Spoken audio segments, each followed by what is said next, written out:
अस्सलाम वालेकुम दोस्तों, मैं आपको नमाज के बारे में एक स्टोरी सुनाती हूँ।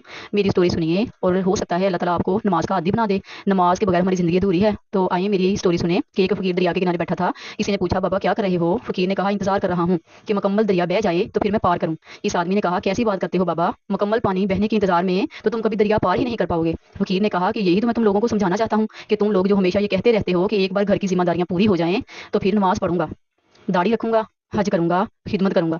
जैसे दरिया का पानी खत्म नहीं होगा, हमें इस पानी ही से पार जाने का रास्ता बनाना है। इसी तरह जिंदगी खत्म हो जाएगी पर जिंदगी के काम जिम्मेदारियां कभी खत्म नहीं होंगी। तो आइए दोस्तों, हम अपनी जिंदगी को नमाज का हिस्सा बनाएं। जब हम सारे काम कर सकते हैं तो फिर 5 वक्त टाइम की नमाज क्यों नहीं पढ़ सकते? एक नमाज पढ़ने को कितना टाइम लगता है? ज़रा सोचिए, 5 या 10 मिनट लगेंगे हमको नमाज अदा करने में।